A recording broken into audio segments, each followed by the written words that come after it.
Dios les bendiga, mis amadas hermanas.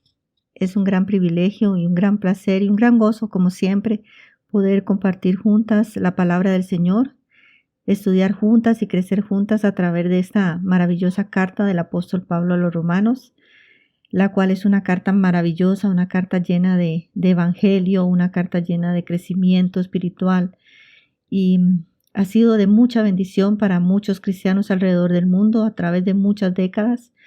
Y igual para nosotros hoy, es de mucha bendición poder abrir esta carta y leerla y dejar que el Espíritu Santo toque nuestros corazones a través de ella y nos redarguya en nuestro corazón.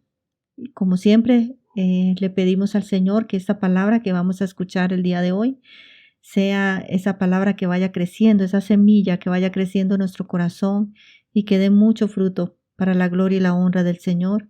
Que no solamente seamos oidoras de su palabra, sino que seamos hacedoras también de ella.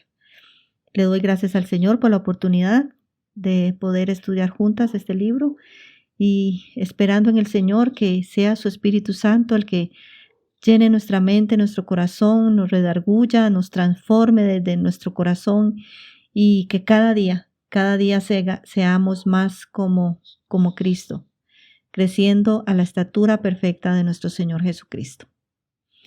Y bueno, hermanitas, empezamos el capítulo 2, ¿verdad? Del libro de Romanos, ya vimos el capítulo 1. Ahora seguimos con el capítulo número 2.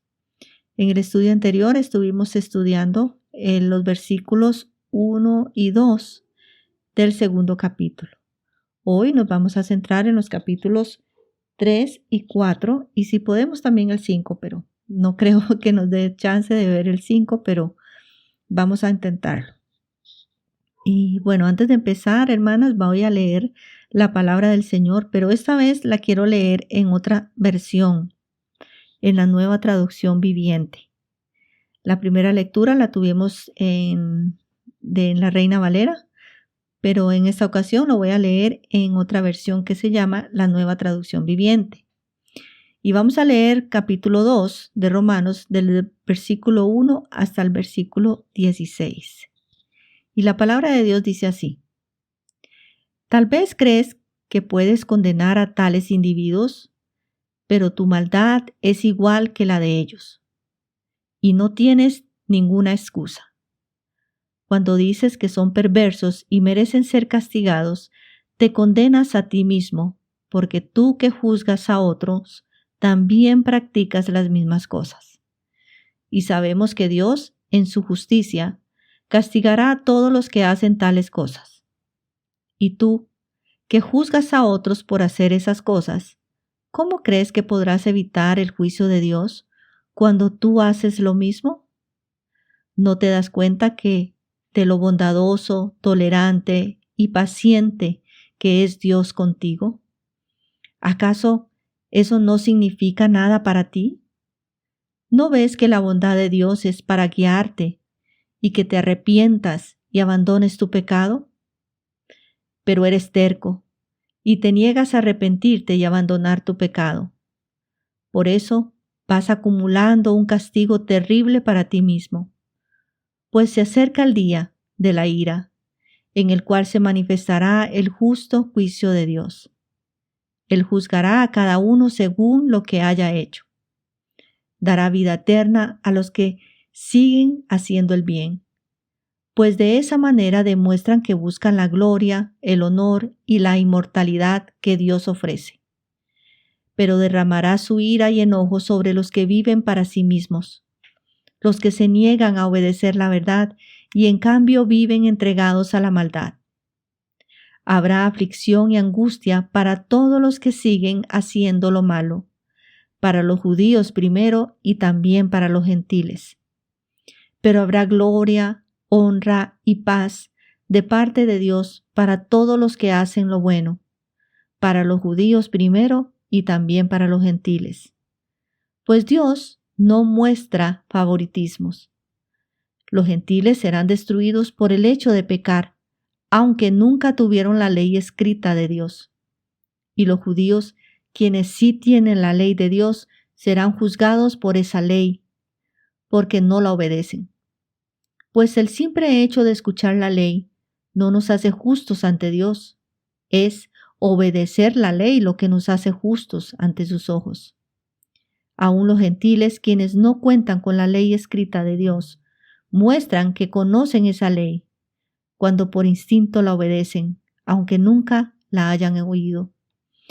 Ellos demuestran que tienen la ley de Dios escrita en su corazón porque su propia conciencia y sus propios pensamientos o los acusan o los indican que están haciendo lo correcto. Y el mensaje que proclamo es que se acerca el día en que Dios juzgará por medio de Cristo Jesús la vida secreta de cada uno. Bueno, que Dios añada más bendición a esta palabra que acabamos de leer. Qué maravillosa esa palabra, hermanas. Y bueno, los capítulos anteriores, o en el capítulo número 1 anteriormente, habíamos visto, ¿verdad?, cómo Pablo, el apóstol Pablo, nos da una descripción total de toda la humanidad, de cómo estamos todos, sin excepción de personas. Vimos una lista de pecados, ¿verdad?, que incluían varias cosas como la injusticia, la maldad, la avaricia, la malicia, los homicidas, los chismosos, detractores, aborrecedores de Dios, y vimos varios más, etcétera, etcétera. La condenación de Pablo de la conducta claramente pecaminosa de todos nosotros, de todos y cada uno de nosotros, sin excepción,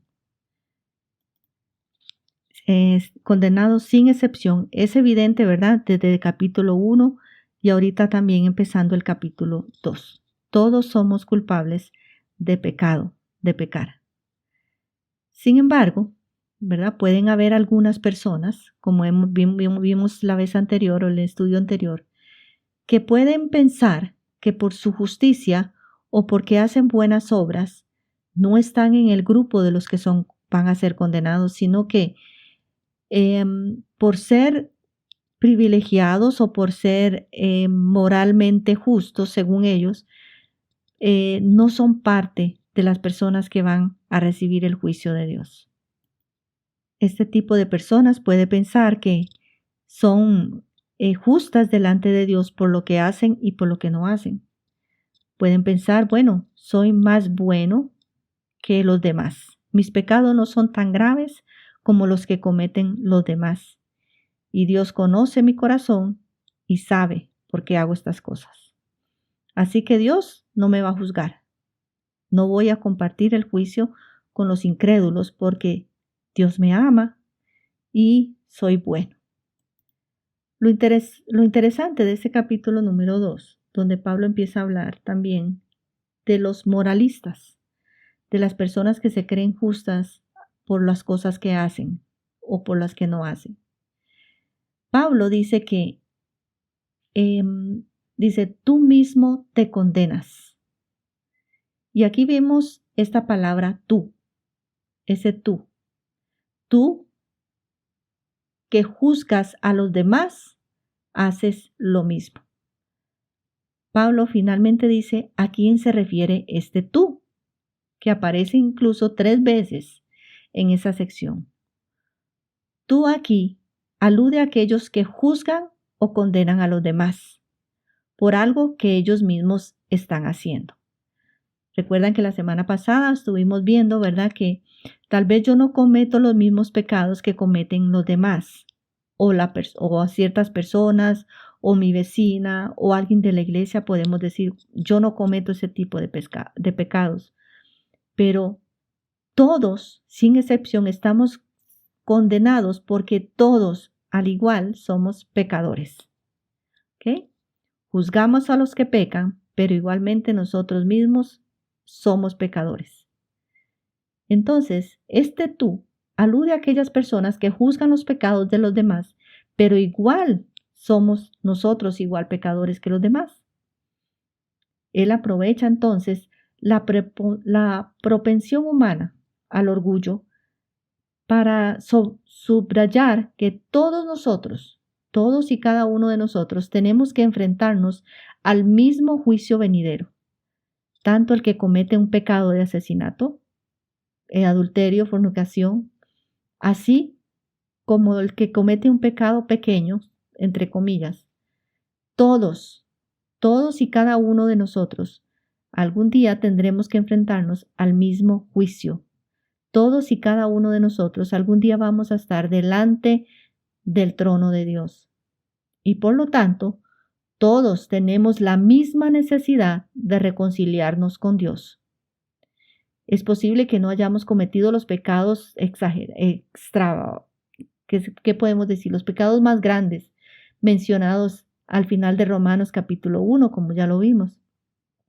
Pero de algo debemos estar seguras, hermanas y hermanos, que nadie en este mundo está libre de pecado.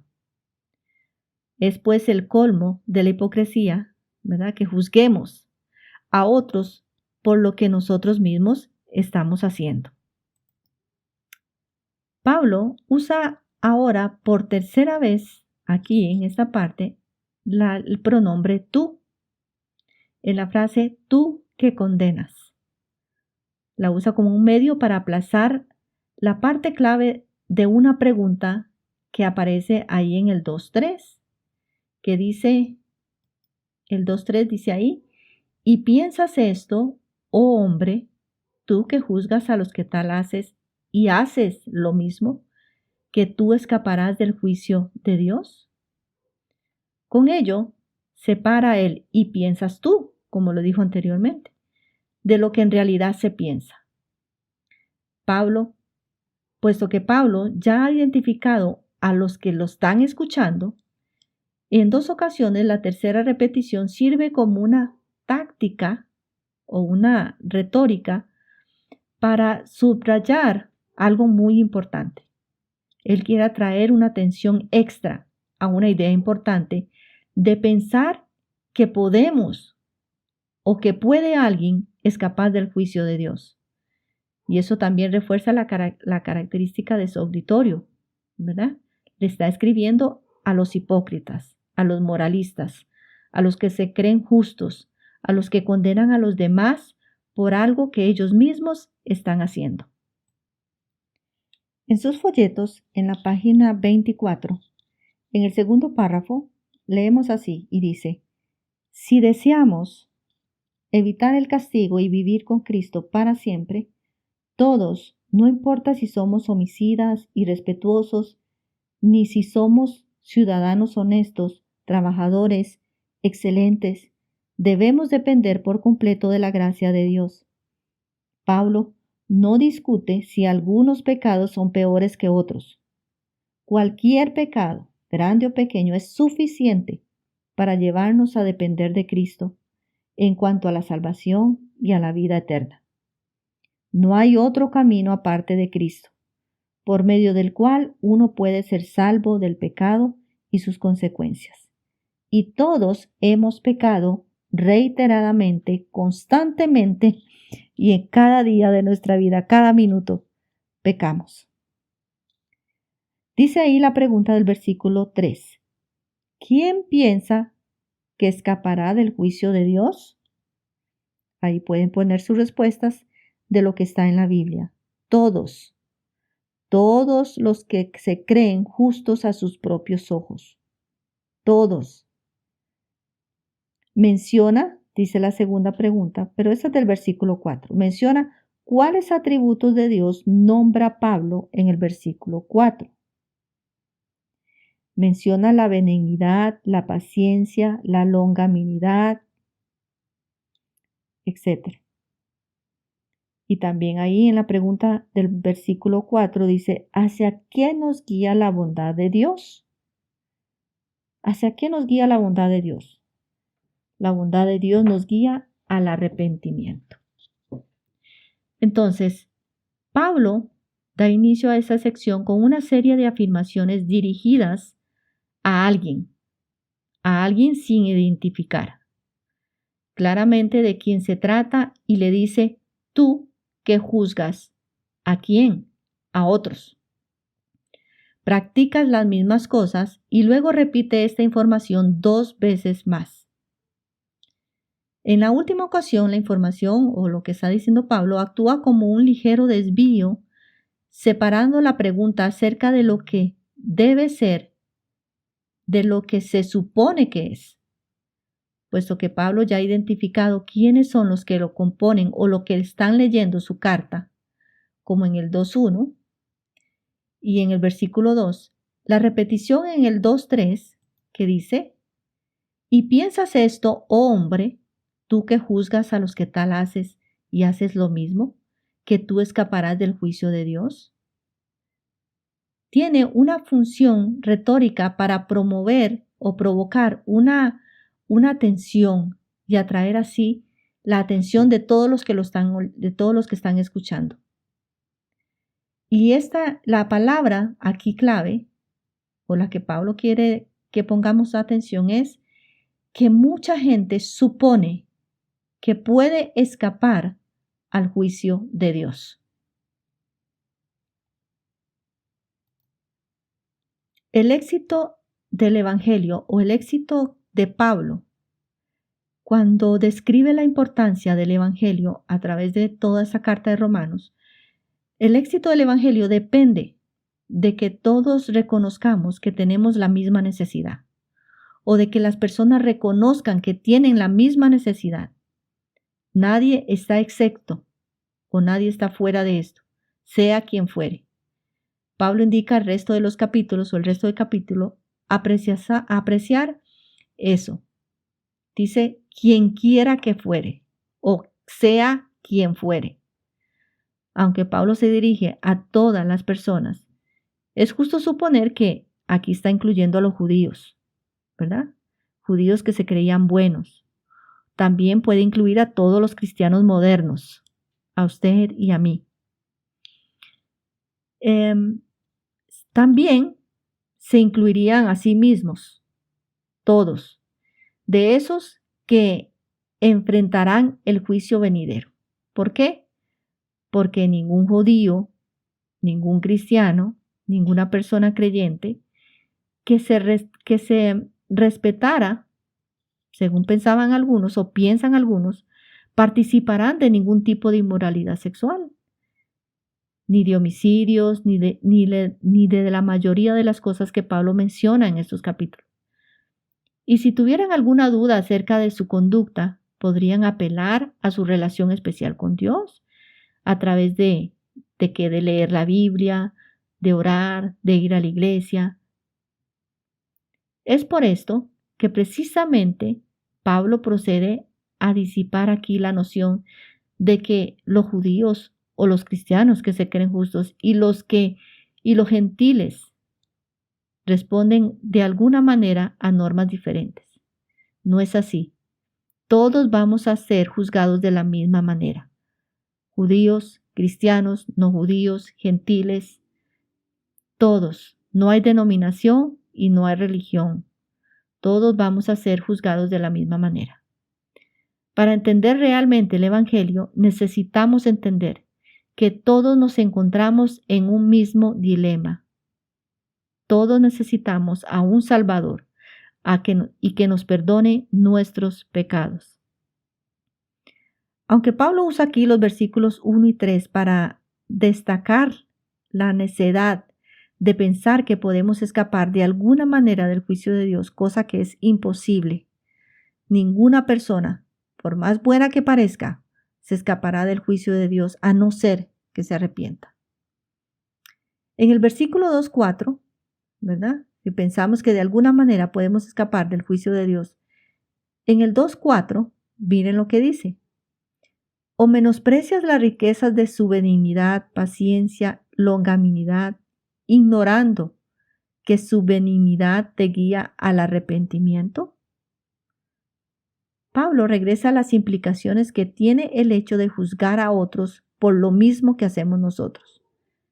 El hipócrita o el moralista en cuestión quiere condenar a los pecados en vez de perdonarlos.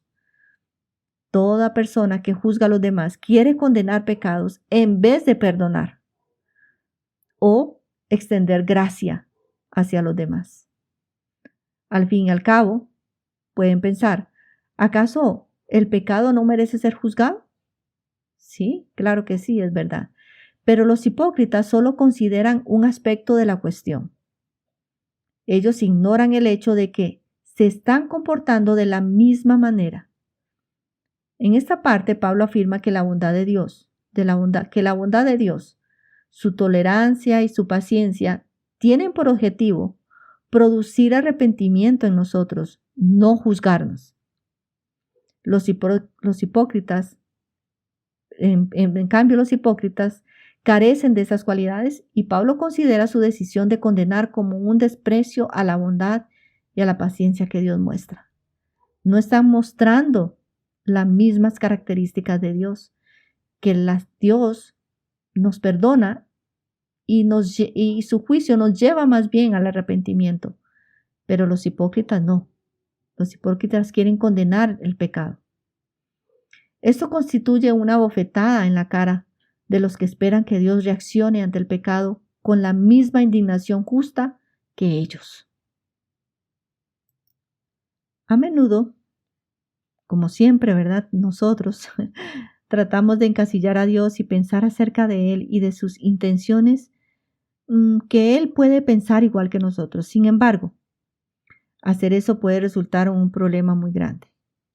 Pensar en Él solo en términos de su amor y aceptación reduce nuestra sensibilidad al pecado y sus consecuencias en cuanto a nuestra relación con Dios. Por el contrario, pensar en su única ocupación es juzgar a los pecadores.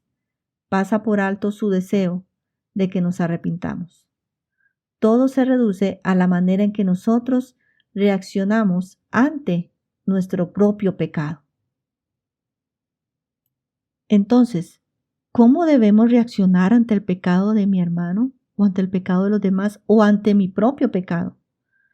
Según el apóstol Pablo, en estos capítulos, en estos versículos, lo primero que debe haber en nosotros es una convicción de nuestro pecado y un arrepentimiento, que es lo que causa Dios.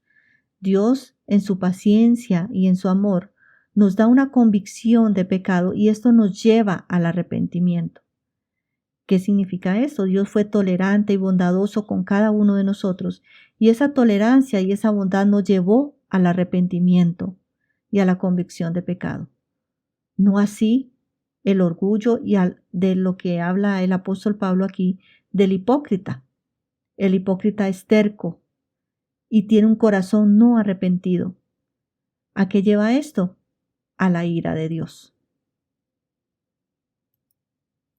Existe la tendencia en cada uno de nosotros a pensar acerca de Dios monolíticamente, por decirlo así, como que Dios es solamente bueno y amoroso y no duro o que no sentencia.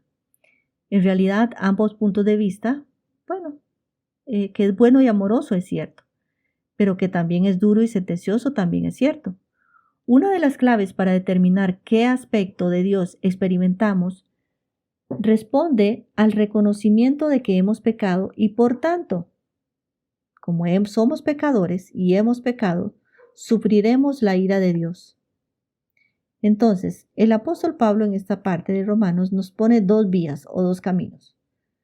Los que admiten su pecado y se arrepienten experimentarán la bondad, la tolerancia y la paciencia de Dios mientras andan por medio de la fe. Pero los que rechazan a Dios, los que rechazan la convicción de pecado y se niegan a arrepentirse, van a sufrir la ira descrita en Romanos capítulo 1, versículo 18, que lo estuvimos viendo en los estudios pasados. Entonces, nuestro conocimiento sobre el carácter de Dios se relaciona directamente con nuestra relación ante el pecado. Cuando conocemos el carácter de Dios y lo que Él piensa del pecado, vamos a entender directamente cómo es que este pecado afecta totalmente mi relación con Dios y mi vida espiritual. Los hipócritas se niegan de varias maneras.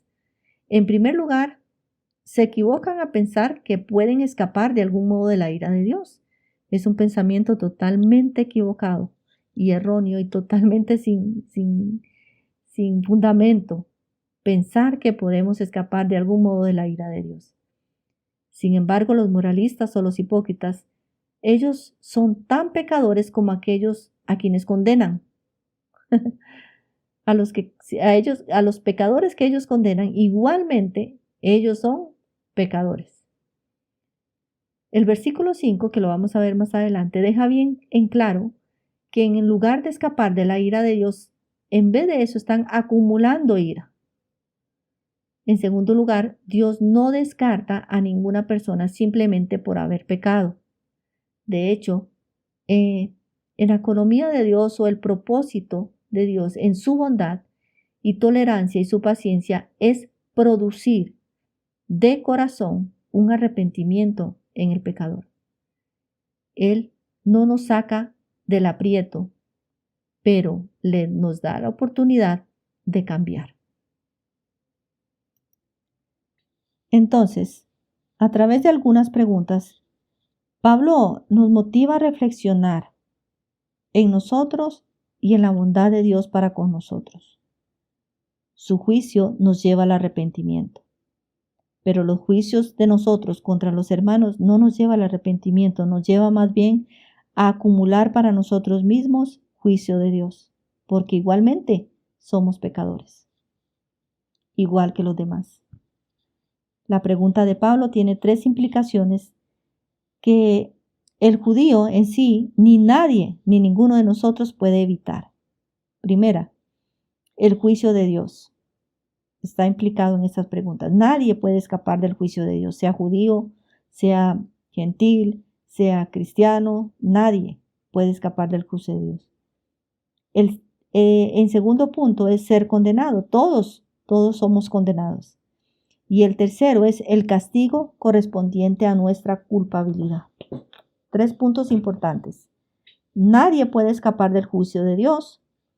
Todos somos condenados y todos vamos a recibir el castigo que corresponde a esa culpabilidad que tenemos.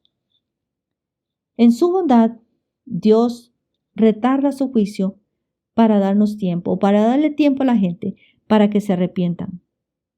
Es muy fácil confundir la paciencia que Dios tiene con la aprobación de la forma equivocada en que vivimos. A veces pensamos, o algunas personas pueden pensar, sigo pecando y aún sigo bien. No hay ningún juicio de Dios sobre mí. Bueno, la paciencia de Dios a veces la confunden, ¿verdad? Con que Dios aprueba mi forma de vivir. La autoevaluación es difícil. Es más difícil aún es sincerarnos con Dios y permitirnos que nos diga en qué debemos cambiar. Sin embargo, como cristianos debemos orar siempre a fin de que Dios nos señale nuestros pecados y nos libere, nos cure, nos restaure. Es lamentable, pero es más difícil sorprendernos de la paciencia que Dios tiene con otros que humillarnos ante la paciencia que Él tiene con nosotros. Dios ha suspendido su castigo al pecador, pero Él mismo queda pendiente. Benignidad representa una palabra que significa paciencia. Pablo aquí usó la expresión las riquezas para calificar las virtudes de Dios que son inagotables. Arrepentimiento significa etimológicamente la palabra un cambio de mente. Arrepentimiento significa cambiar de mente. El arrepentimiento no es solamente pegarme la llorada en el altar y pedir perdón, pero después volver y hacer lo mismo. Eso no es arrepentimiento. Arrepentimiento significa un cambio de mente, un cambio de actitud, un cambio de camino. Iba por un camino, pero me volví completamente y ahora sigo por otro camino. Es un cambio de mente con respecto al pecado, que implica un cambio de vida. El arrepentimiento debe llevar a un cambio de mente y a un cambio de vida. En el contexto del Nuevo Testamento indica que es un acto de volverse a Dios. Dejo mi pecado y me vuelvo a Dios. Y esto solamente lo podemos hacer con la ayuda de nuestro Señor Jesucristo, que es quien nos lleva y nos guía al arrepentimiento y a pedir perdón por nuestros pecados. Cada uno de nosotros está llamado al arrepentimiento porque cada uno de nosotros hemos pecado delante de Dios. No importa el pecado que hemos hecho ni que hemos cometido, sea grande, sea pequeño, Dios no mide los pecados. Somos todos pecadores y debemos de dar cuentas algún día delante de Dios. Y es maravilloso saber que Dios nos restaura, que Dios en su paciencia, en su benignidad y en su amor nos guía al arrepentimiento, nos guía a ese arrepentimiento y nos lleva al Salvador para librarnos del justo juicio que Dios trae sobre esta tierra. Dios juzgará a cada uno conforme a lo que ha hecho. Dios juzgará individualmente a cada uno de nosotros. Cuando criticamos a los demás, dice el apóstol Pablo aquí, que nos condenamos al juzgar a otras personas. Estamos juzgando a los demás por lo mismo que hacemos nosotros. Dios nos juzgará en base a las mismas normas que usamos cuando juzgamos a los demás. El mismo criterio que usamos para juzgar a nuestros semejantes o a nuestros hermanos es suficiente para condenarnos. Si no somos capaces de cumplir con las normas que hemos establecido nosotros mismos, mucho menos vamos a poder cumplir con las normas que Dios nos ha dado. Ahora, considerando por un momento las implicaciones de lo que hemos visto hoy en esta verdad para nuestra propia vida. Pablo ha dicho que las mismas normas que usamos para condenar a otros son suficiente base para condenarnos a nosotros mismos. ¿Piensas en alguna ocasión en la que hayamos criticado a otra persona o chismeado de otra persona solo para darnos cuenta después de que nosotros somos iguales? ¿Qué dice Pablo en cuanto a esta situación? ¿Qué verdades debemos aprender de esto? ¿Cómo debe cambiar nuestra actitud a raíz de lo que hemos visto hoy? ¿Cómo debe cambiar nuestra conducta? No solamente nuestra actitud, sino también nuestra conducta a lo que hemos visto hoy. No debemos de creer que podemos escapar del juicio de Dios. Si juzgamos a los demás por hacer ciertas cosas, Dios nos juzgará a nosotros también. Tampoco debemos interpretar mal aquí la misericordia de Dios. Él no es indiferente a nuestro pecado. Él ha mostrado más bien su paciencia para darnos la oportunidad de arrepentirnos. Pero podemos estar seguros de que el juicio de Dios vendrá cuando Dios así lo disponga. Gracias, hermanos, por haber escuchado este estudio. De verdad le pido al Señor que haya sido de mucha bendición y nos vemos el próximo estudio con los siguientes versículos del capítulo número 2. Que Dios les bendiga mucho, que tengan una semana bella y que el Dios las bendiga y mostremos arrepentimiento en esta semana y mostremos un corazón guiado por el Señor y le damos gracias a Dios porque nos da la oportunidad de poder arrepentirnos, porque Él es paciente con cada uno de nosotros. Gracias, hermanas, y nos vemos en el próximo estudio. Que Dios las bendiga mucho.